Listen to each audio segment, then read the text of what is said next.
Hi everybody, this is Tara, and I wanted to make a video. I had a request for a video, and it's something that I'm really excited to share about because I've had a lot of experience in it. A friend of mine that is very refreshing to me asked me on one of my videos, this is what she said, her name is LittleBit. I like that. Okay. She said, maybe you could advise me or make a video about this problem. Maybe some others are having too. For me, it's a pattern. Things seem to be going really well and I'm on top of the world. Then everything seems to crash and go wrong and I have a major setback. Like one thing went wrong today, then after that, everything else, like dominoes, started falling. And I thought about that and I said, holy moly. Sometimes we forget, especially when we start stepping into this more of an inspired kind of life, that it took a lot of feeling like that and a lot of experience with it to really get to where you're going. So it's very important to address it. It's something that I used to call, that I learned a lot about this when I was in high school, because every time I seemed to be doing really good, I would literally destroy it all. And then I would get to the place where, why does this always happen to me? And, oh God, when will this end? Just a lot of very desperate feelings. And it was brought to my attention that it very well could be me doing it to myself. Now, when you're young like I was like 17, 16 years old when I was hearing this, and when you think you know it all, and when the pain is so sharp, you just don't even know how you're going to go on. It's almost one of those things where we start to resist. What do you mean? I'm not doing this. I didn't do that to myself. And then you realize when you're by yourself that you did. And then you have a whole other experience.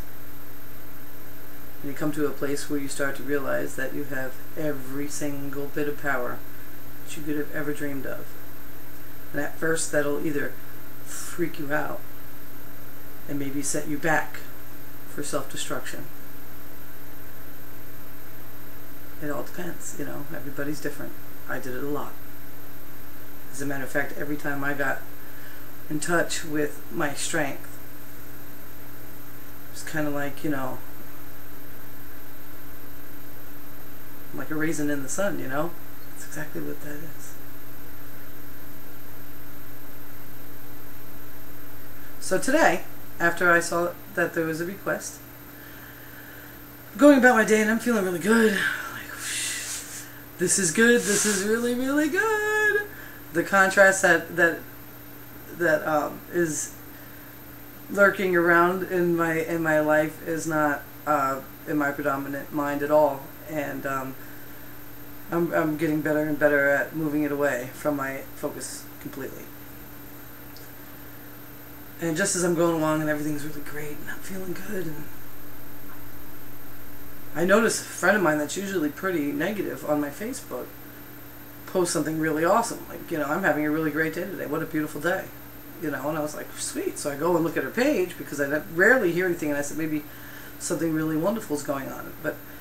And all I noticed is the last 10 times or so that she posted, it was just really good stuff, just little silly things like, wow, I went for a walk today and I feel really great. What a beautiful day. I'm so happy. September's here. You know, just stuff like that. And I was like, this is awesome.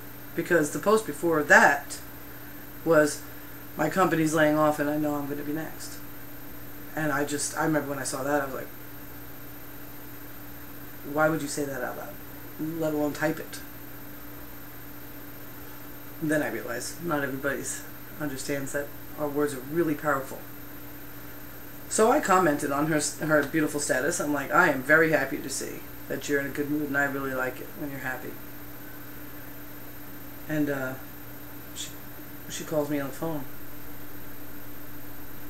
and she asked me, so do you have a job? And I'm like, no, I have my own business. You know, I've told her about this. She said, oh, how's it going? I said, it's great. You know, I told her how it was going. It's fucking wonderful.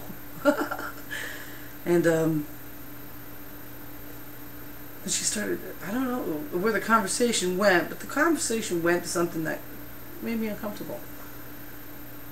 You know, blocking unnecessary news feeds on your Facebook and so forth, and she confessed that she blocked my news feed, that I don't come up on her wall.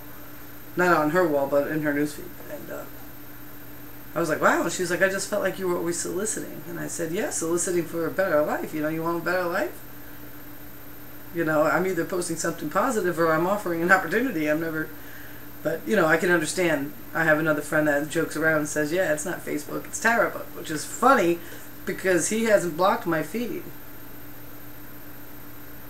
And she said that, and I was like, wow. And I responded that way, which is more of a reaction than a response. Because, so what if she's not at all in a position to accept what I got going on? So why would I be upset that she blocked? She'll turn it back on when she's ready. But instead I reacted and said, soliciting. You know? And if you want to call it soliciting, I'm soliciting, you know, somebody. Come on, let's go. Follow me, let's go. And I got the phone with her and I was like, and it took me longer than it has been lately to move something that I perceived as negative out of my focus of attention. And I said, wow, this is perfect. I gotta make a little bit of video tonight, and I got some fresh, brand new experience with it. Where it was harder than it has been. Do you know what I'm saying? Because lately, it has been easy. More and more every day, I notice less and less of the contrast. Or the things that go wrong. You know how the one thing goes wrong, and then the next thing goes wrong. I know I grew up listening to the saying, bad things happen in threes. I don't know if you've ever heard of that. And I've always thought in my inner mind that 3 is an absolutely magical number, and I believe it completely today. That 3 is just, you know, there's a reason why the church came up with the God and the Son and the Holy Spirit. There's a reason for that, because 3 is like a big ball, and so why would bad things happen in 3 if 3 is such a magical number? You know what I mean? And I started eliminating that. I was listening to Wayne Dyer tonight. I was watching this really awesome, I put it in my favorites if you want to check it out. It's 2 hours and 19 minutes long. And I've been letting it play on and off in between me doing my stuff, and I decided I gotta stop because he said a really good story, and I thought that you would get something out of it a little bit. He was talking about this this woman that just was really quite phenomenal, but what she used to write about in her diary, and what I want to express to you something that she had written, and it's I'm going to try to pronounce it right. She wrote all about the Mamemba tribe in South Africa. I think I'm saying that right. And about their practices, and one of the stories about their practices was when one of the members of their village or their family, because when you're living like that, it's tight. And when one of the members did something that was just like nobody liked, you know, was hurtful to themselves or somebody else, or, you know, just where they were acting not good, you know, and everyone's having these negative feelings towards them and everything's getting bad, what they do is they have this thing, it's a ceremony, and it goes on for days. And what they do is they take the person untethered, you know, without not being bound by anything, to the center of the town, into the town square or the community circle. And that's where they would stay. And all the commerce and business and trading and picking of crops and all that outside of the cooking and eating ceased in the entire village. And everybody went to the gentleman or the girl in the center of the town and told them something wonderful about them. And this would go on and on for days until there was nothing left good to say. And the ceremony would end, and there would be a giant festival and a big party, and it would be a complete re-welcoming to the village. The person gets born again in a shower of love. And on a big scale, you can feel that. I know I'm getting chills even just talking about it. That's a huge thing. Imagine if us, as a group of people, could do that all the time.